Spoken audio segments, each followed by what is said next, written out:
ভাইজান জিন্দাবাদ জিন্দাবাদ। আইএসএফ পেছনের লোক না বললি ভাইজান জিন্দাবাদ জিন্দাবাদ আইএসএফ জিন্দাবাদ জিন্দাবাদ। চলো আজকে লেটস গো। আজকে আমরা যাচ্ছি আইএসএফ তথা ইন্ডিয়ান সেকুলার ফ্রন্টের মহা মিছিলে নাকি ভাই? একদম নওশা সিটি বাজারে ডাকে। চলো আজকে ফাইট হবে সেই আইএসএফ এর সঙ্গে। আর যখন ওয়াকফ নিয়ে রাস্তায় আমরা মিটিং মিছিল করছি, আমার অধিকার, ভারতবর্ষের ধর্মনিরপেক্ষতা, ভারতবর্ষের সার্বভৌমত্ব, ভারতবর্ষের ঐতিহ্য, ভারতবর্ষের ধর্মনিরপেক্ষতা সংবিধানকে রক্ষা করার জন্য আমরা যখন হিন্দু, মুসলমান, খ্রিস্টান, জৈন, আদিবাসী, দলিত আমরা রাস্তায় যখন নেমে মিটিং করছি, তখন মাননীয় মুখ্যমন্ত্রী আপনি এই রাজ্যের পুলিশ মন্ত্রী নওশাদ সিদ্দিকীর বিরুদ্ধে আপনি মামলা করতে পারে, আপনার ভাইপো নোটিশ পাঠাতে পারে, বিশ্বজিৎ মাইতিদের নামে আপনি মামলা করতে পারেন, কিন্তু আন্দোলন আপনি থামাতে পারবেন না। এই আন্দোলন রাস্তায় হবে, এই আন্দোলন পাড়ায় পাড়ায় হবে। এক বুক রক্ত দেব, তবু আমরা ওয়াকফ, মুসলমানদের ওয়াকফের যে অধিকার থেকে বঞ্চিত হতে দেব না। আমরা জানি পার্লামেন্টে বিল পাস হয়ে গেছে, রাষ্ট্রপতি সই করে ফেলেছে, কিন্তু তার পরের দিনই আমার দলের চেয়ারম্যান, ভাঙড়ের বিধায়ক, তিনি দিল্লি চলে গেলেন। দিল্লি চলে গিয়ে তিনি মামলা করলেন যে আমার ভারতবর্ষের মুসলমানদের ওয়াকফ সম্পত্তির অধিকার, যে অধিকার সংবিধান দিয়েছে, কোনো মতে বিনষ্ট হতে দেব না। নরেন্দ্র মোদী, তোমাকে এই বিল প্রত্যাহার করতে হবে। আর রাজ্যের মুখ্যমন্ত্রী তিনি বলছেন গুলি করা যাবে না, আমার থেকে বড় শত্রু আর কেউ হবে না, আপনাদেরকেই বিচার করতে হবে, এই বাংলার মুসলমান সম্প্রদায়ের মানুষকে বিচার করতে হবে।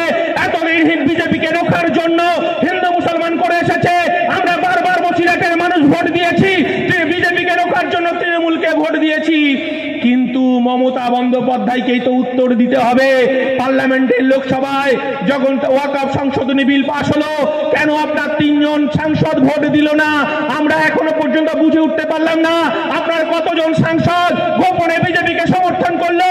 আমরা যখন দেখতে পেলাম যে রাজ্যসভায় তৃণমূলে 2 জন এমপি ভোট দেয়নি, আমরা এখনো জানতে পারলাম না ভেতর থেকে আরো কতজন তৃণমূলের এমপি রাজ্যসভায় ভোট দিলেন না। আমরা আপনার খেলা ধরে ফেলেছি দিদি ভাই, আর নয়। 2026 আসছে, পাড়ায় পাড়ায় জোট হবে, পাড়ায় পাড়ায় মানুষের জোটবদ্ধ হবে। তৃণমূল আপনি শুধরে যান, কারণ লুটে দিয়ে 2021 সালে ভোট লুট করেছেন, প্রশান্ত কিশোরকে দিয়ে ভোট লুট করেছেন। মানুষ পাহারা দেবে, আমার মায়েরা পাহারা দেবে। মাননীয় মুখ্যমন্ত্রী, আপনি আমার মায়েদের ইজ্জত আপনি 500 টাকা, 1000 টাকা দিয়ে কিনতে পারেননি।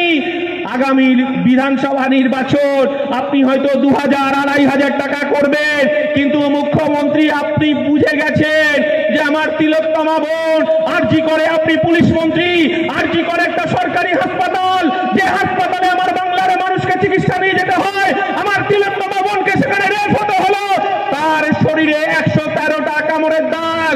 আমার তিলোত্তমা বোন শুধু নয়, আমার পশ্চিম বাংলার মায়েরা, পশ্চিম বাংলার বাবারা, আমার ঘরের রাজকন্যা, আমার বোন, কারোর দিদি, কারোর মাসি, তারা ভাবতে শুরু করলো এই রাজ্যে মাননীয় মুখ্যমন্ত্রীর রাজত্বে কেউ নিরাপদ নয়।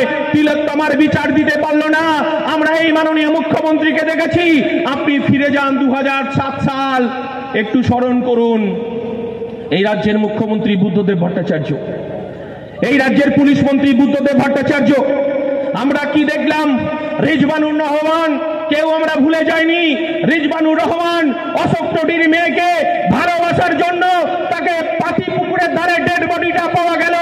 আর রাজ্যের বিরোধী নেত্রী মমতা বন্দ্যোপাধ্যায় সেদিন রিজবানুর মাকে নিয়ে, রিজবানুর ভাই রুকবানুরকে নিয়ে রাস্তায় নেমে হাজার হাজার মানুষের মিছিল করেছিলেন। তিনি বুদ্ধদেব ভট্টাচার্যের দিকে আঙুল তুলে বলেছিলেন, বুদ্ধদেব ভট্টাচার্য আপনি সংখ্যালঘু নিধন করছেন, আপনাকে পদত্যাগ করতে হবে। আর মাননীয় মুখ্যমন্ত্রী, আপনি যখন 2011 সালে রাজ্যের মুখ্যমন্ত্রী হলেন, আপনি কথা রাখতে পারেননি। রিজবানুর পরিবার, রিজবানুর মাকে আপনি ইনসাফ দিতে পারেননি। তার দাদাকে আপনি নদিয়ার চোপড়ার বিধায়ক তৈরি করেছেন, বিধায়ক উপহার দিয়েছে। আপনার 294 জন চোরের মধ্যে আর একটা চোর তৈরি করেছে। আর মাননীয় মুখ্যমন্ত্রী, এই বাংলার মানুষ আপনাকে জানতে চাইছে যে আমার আনিস ভাইকে খুন করলেন?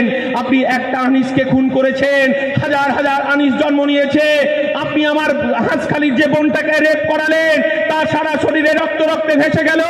আমরা দেখলাম তাকে জোর করে তৃণমূলের নেতারা তাকে পুড়িয়ে ফেললো। তার বাড়িতে ব্রাহ্মণের সৎকাজ পর্যন্ত করতে দেয়নি। আমরা গর্বিত এই কারণেই, আমার দলের বিধায়ক, আমার দলের চেয়ারম্যান নওশাদ সিদ্দিকী তিনি ছুটে গেলেন। তিনি ছুটে গিয়ে সেই হাঁসখালি বোনের পরিবারের পাশে দাঁড়িয়ে তিনি ব্রাহ্মণ ডেকে নিয়ে এসে তার সৎকাজ করলেন। এটাই ইন্ডিয়ান সেকুলার ভোট, এটাই নওশাদ সিদ্দিকী, এটাই আমরা বলতে চাইছি সম্প্রীতি। আমরা কোনো মতে এই সম্প্রীতিকে নষ্ট করতে দেব না। আমরা এই কথাটা বলতে চাইছি। আবার নতুন করে আমাদের উন্মাদনা তৈরি হয়েছে। কোন মুসলমানকে দেখলেই আবার আমাদের এড়ে করে জয় শ্রীরাম বলে তাকে মারধর করা হচ্ছে, আবার জয় বাংলা বলে তাদেরকে ঘেরোয়া করা হচ্ছে। আমরা বলতে চাইছি 1992 সালে ফিরে যান। আমার অনেক চাচারা আছেন, কাকারা আছেন, তারা জানেন 1992 সাল, সেদিন আমাদের রাজ্যের মুখ্যমন্ত্রী ছিলেন জ্যোতি বসু। তার নামটা করতেই হয়। তিনি সেদিন এই বিজেপিকে অসভ্য বর্বরের দল বলেছিলেন। আমরা দেখলাম সারা ভারতবর্ষে 1992 সালে বাবরি মসজিদ ধ্বংস করা হলো। ভারতবর্ষের সংস্কৃতি, ভারতবর্ষের ঐতিহ্য, ভারতবর্ষের যে সম্প্রীতি, সেই সম্প্রীতিকে ভেঙে ফেলা হলো। অটল বিহারী বাজপেয়ী, লালকৃষ্ণ আদবানি, অশোক সিংহল, মোহন ভাগবত তার নেতৃত্ব দিলেন। আমরা দেখলাম সারা ভারতবর্ষের ধর্মনিরপেক্ষতা, সারা ভারতবর্ষের ঐতিহ্য, সারা ভারতবর্ষের কৃষ্টি সংস্কৃতি ভেঙে চুরমার হয়ে গেল। উত্তরপ্রদেশ জ্বলছে, বিহার জ্বলছে, পাঞ্জাব জ্বলছে, গুজরাট জ্বলছে, ত্রিপুরা জ্বলছে, তামিলনাড়ু জ্বলছে। আমরা দেখলাম সারা ভারতবর্ষে আগুন জ্বলছে। সেদিনকে আমার বাড়িতে আমার মা সেদিনকে আমাদেরকে বললেন, আমার বাবা বাড়ি যখন বাবা ফিরে আসলেন, তখন আমার বাবা আমার মা বাবাকে বলছেন যে ঘরের লাইটটা বন্ধ করে দিতে হবে, কারণ আবার উত্তরপ্রদেশ জ্বলছে, সারা ভারতবর্ষ জ্বলছে। আবার হয়তো আমার পাড়াতে, আমার গ্রামে হিন্দু মুসলমানের মারপিট শুরু হবে, আবার আগুন জ্বালাজ্বালি শুরু হবে। তখন আমার বাবা আমার মাকে আশ্বস্ত করে বললেন, নওশাদ সিদ্দিকী সাহেব বাদুড়িয়াবাসী আপনাকে জানাই স্বাগতম। নওশাদ সিদ্দিকী কেউ বিয়া কইর না, এ বাজারে না জেনে কেউ বিয়া কইর না। বিয়ে করলে জ্বালা, ছাড়লে জ্বালা, বিয়ে করলে জ্বালা, ছাড়লে জ্বালা, না করলে ভাই চলে না রে, চলে না।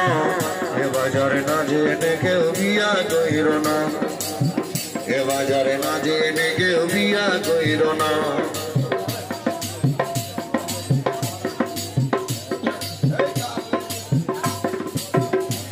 বইয়ের গোসলের সময় আবার কাছে ডাইকা গয়, বাজার থেকে 5টা সাবান কিনে দেওয়া হয়।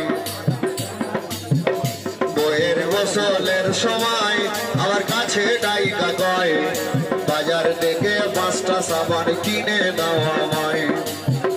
বইয়ের চরিত্রটা ভালো দেখি, বইয়ের চরিত্রটা ভালো দেখি, স্বভাব পটে ভালো না রে, ভালো না। এ বাজারে না জেনে কেউ বিয়া কইর না, এ বাজারে না জেনে কেউ বিয়া কইর না। বিয়ে করলে জ্বালা, ছাড়লে জ্বালা, বিয়ে করলে জ্বালা, ছাড়লে জ্বালা, না করলে ভাই চলে না রে, চলে না। এ বাজারে না জেনে কেউ বিয়া কইর না, এ বাজারে না জেনে কেউ বিয়া কইর না, এ বাজারে না জেনে কেউ বিয়া কইর না।